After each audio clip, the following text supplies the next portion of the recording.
Nous avons fait le tour de quelques ateliers et là nous sommes dans un espace assez particulier, celui de l'Université virtuelle du Sénégal, avec Madame qui va nous faire une petite présentation de cet établissement, de cette université qui se base essentiellement sur les technologies pour prodiguer l'enseignement aux différents étudiants. Bonjour.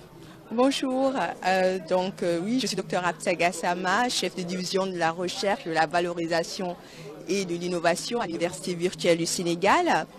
Donc là, derrière nous, vous voyez les espaces numériques ouverts qu'on est en train de construire un peu partout au Sénégal. Mais voilà, donc comme je vous disais, qu'en fait, on est dans un pays en développement. Il y a quelques années, nos pays étaient obligés de payer une grosse dette. Et en payant cela, on a fonctionné dans le budget dans le budget de l'enseignement et de la santé. Et puis on se demandait ce qu'on allait faire de nos jeunes. Et fort heureusement, c'était sans compter sur le développement du numérique. Et grâce au numérique, on a pu créer une grande université, aujourd'hui qui en 4 ans est devenue la deuxième grande université du Sénégal, derrière l'université Cheikh Anta Diop de Dakar, avec 22 000 étudiants, et qui forment des étudiants très très compétitifs. On a sorti notre première promotion cette année. Et cette promotion-là a concouru avec les autres étudiants sortis d'autres universités et se sont très bien placés. Donc grâce au numérique, on arrive à démocratiser l'accès à l'enseignement à un grand nombre et en même temps à leur donner un enseignement de qualité qui les rend compétitifs sur le marché. Merci beaucoup, madame. Donc, c'est l'espace UVS, donc c'est la technologie au service de l'éducation.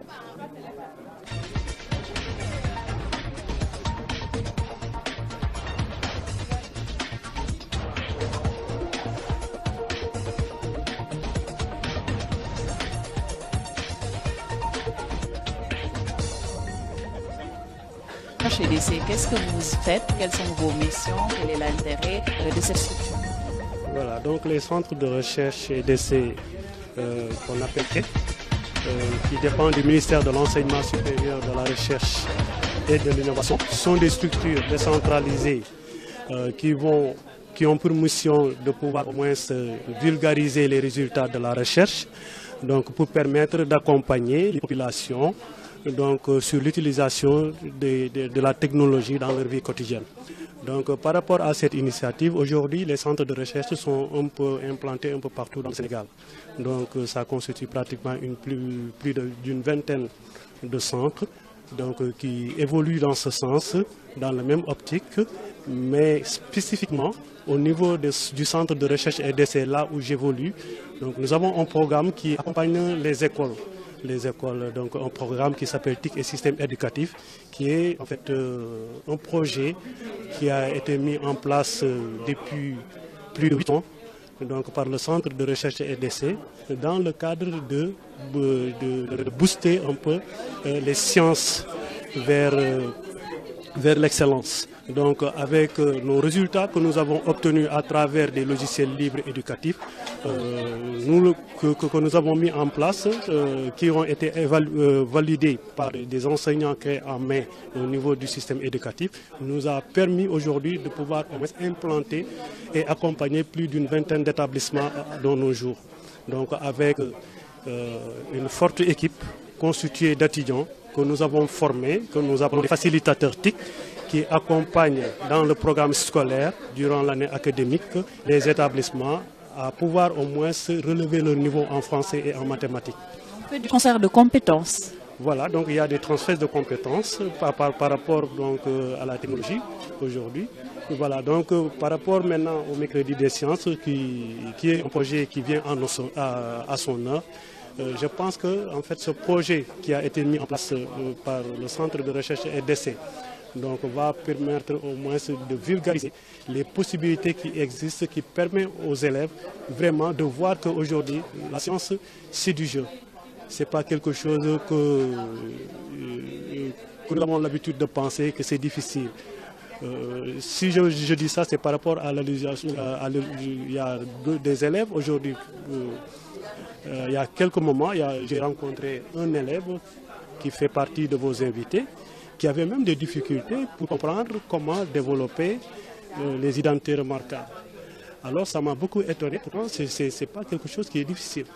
Et aujourd'hui, c'est vrai que je n'ai pas fait une présentation, mais pour une prochaine émission, je vais démontrer aux élèves que les mathématiques, c'est du jeu. Merci beaucoup. Donc, on se donne rendez-vous pour une prochaine émission sur Télé-École pour un peu décortiquer ces identités remarquables et d'autres sujets assez intéressants pour les scientifiques. Merci. Nous allons retrouver nos apprenants. Nous allons retourner à l'atelier Topoto pour aller découvrir un peu ce qu'est le codage. Ou plutôt, avant d'arriver à l'activité de codage, nous allons tendre le micro à ce monsieur-là qui est en train d'expliquer passionnément ce qu'il est en train de faire à ses étudiants, à ses élèves plutôt. Qu'est-ce que j'ai avec les étudiants? Il regarderait la Terre, d'accord? Voilà, c'est comme ça qu'il a vu. Mais il était tellement contemplatif qu'il a oublié qu'il était hors de la capsule. Et subitement, sa combinaison a commencé à gonfler. Et ça a tellement gonflé qu'il ne pouvait plus entrer par l'orifice par lequel il était sorti. Il ne pouvait pas entrer. Et comme il ne pouvait pas entrer, bon, il a commencé à perdre connaissance. Il manquait d'air. D'accord? Donc là, c'était une expérience qu'il a vécue. Heureusement que ses deux coéquipiers ont pu le récupérer. On l'a forcé. D'accord? On a forcé sa combinaison, quitte à la déchirer quelquefois pour pouvoir le mettre à l'intérieur et pressuriser l'espace. Donc c'est ce qui arrive souvent. Alors, quand vous voyagez en avion également, vous pouvez vous rendre compte, parce qu'avec un avion, on est à des altitudes qui peuvent dépasser les 10 km. Donc là, l'air est raréfié plutôt. Là, l'air est raréfié et l'intérieur de l'avion doit être pressurisé. Parce que si on ne pressurise pas l'avion, si par exemple une paroi de l'avion se cassait, c'est l'air de l'avion qui va partir vers l'extérieur. Donc on arrête ça pour permettre aux gens qui sont à l'intérieur de pouvoir continuer à respirer. Donc on renouvelle cet air-là. C'est pourquoi quelquefois quand vous n'êtes pas très bien habitué à des vols, vous avez l'impression que l'oreille bourdonne. Ça se bouche à un moment, ça s'ouvre, voilà. C'est justement à cause de ces différences de pression. Ok? Donc cette expérience permet de mettre en évidence cela. Et nous avons diminué la pression à l'intérieur. Donc c'est ce qui a permis au ballon de gonfler. D'accord? Alors maintenant, l'autre expérience que nous allons faire tout à l'heure, c'est que le ballon était en fait percé à l'intérieur. Donc l'autre expérience que nous allons faire, c'est que là nous avons de l'eau. D'accord? Alors, supposez que nous soyons en hauteur. Ok? Vous avez d'ailleurs remarqué que souvent les meilleurs coureurs de fond, ce sont des gens qui habitent les montagnes. Parce que là, l'air est raréfié. Ok? Nous habitons à côté de la mer, donc nous sommes à l'altitude zéro, nous avons la grande pression de l'air. Alors, si je devais faire bouillir de l'eau, d'accord? Est-ce que ça va être plus facile de la faire bouillir lorsque je suis en montagne, ou est-ce que c'est plus facile de la faire bouillir lorsque je suis à côté de la mer? C'est la question qu'on se pose. Et pour répondre à cette question, nous allons faire une petite expérience. Nous allons mettre de l'eau dans un verre. Nous allons mettre le verre sous la cloche. Et nous allons aspirer l'air qu'il y a sous la cloche. De sorte à mettre le verre dans les conditions où l'air est raréfié. Et on va voir ce qui va se passer. D'accord? Alors, allons-y. Je branche l'appareil. Oui. Et maintenant, je peux brancher pour commencer à faire fonctionner. J'espère que l'étanchéité est parfaite. Voilà. Donc là, voilà. Donc c'est encore un peu difficile de séparer le support de la cloche parce que la pression de l'air à l'extérieur est beaucoup plus grande que la pression à l'intérieur. C'est ce qui permet de faire. Alors, on va regarder maintenant l'eau qu'il y a à l'intérieur du verre. Alors, si vous regardez de près, vous pouvez voir tout de suite des bulles qui commencent à se dégager. D'accord? Donc, au fur et à mesure qu'on raréfie, d'accord? Là, regardez.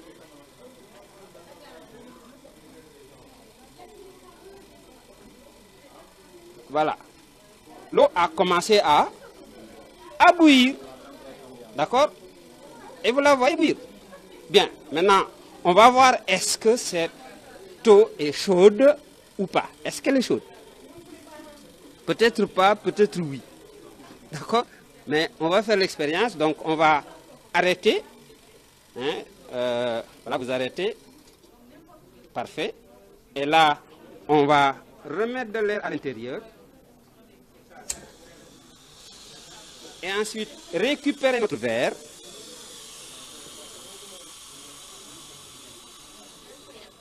Et ensuite, voilà. Est-ce que c'est chaud? Elle est tiède. C'est une eau tiède. Et pourtant, on l'a fait bouillir.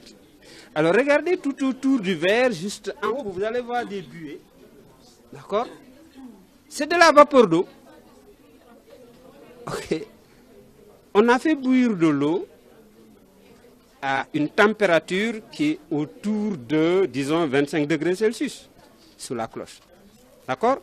Alors, est-ce qu'il est plus facile de faire bouillir de l'eau quand on est à côté de la mer que lorsqu'on est dans les montagnes? Est-ce qu'il est le plus facile de faire bouillir de l'eau? En altitude. En altitude. Parce que l'eau bout à 100 degrés, d'après ce que l'on nous a appris. Voilà, l'eau bout à 100 degrés. Et ici, c'est à 25 degrés. Voilà, ici, c'est à 25 degrés. Bon, quand on est en altitude, l'eau va bouillir à une température qui sera inférieure à 100 degrés Celsius. D'accord? L'autre question subsidiaire. Je sais que par période de fraîcheur, les gens, le matin, ils font bouillir de l'eau pour pouvoir se laver. D'accord? Ceux qui n'ont pas de chauffe-eau chez eux, évidemment. Donc, ils font bouillir de l'eau. Et pour faire bouillir cette eau, on utilise une casserole. Quelquefois, on ferme la casserole avec le couvercle. Quelquefois, on laisse ouvert. À votre avis, si je veux avoir l'ébullition, si je veux avoir de l'eau qui bout, est-ce que je dois ouvrir le récipient ou fermer? Fermer. Oui. Explication. Fermé. Fermé. Moi, je ne vais pas m'aventurer à donner de réponse.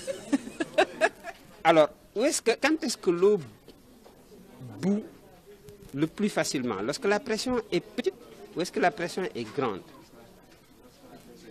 Lorsque la pression est petite. Maintenant, la question qu'on se pose, c'est est-ce que quand le récipient est ouvert, est-ce que la pression est plus grande ou plus petite que lorsque le récipient est fermé? C'est quand c'est fermé que ça bout plus vite. Hein? Voilà. Quand c'est ouvert, la pression est plus petite.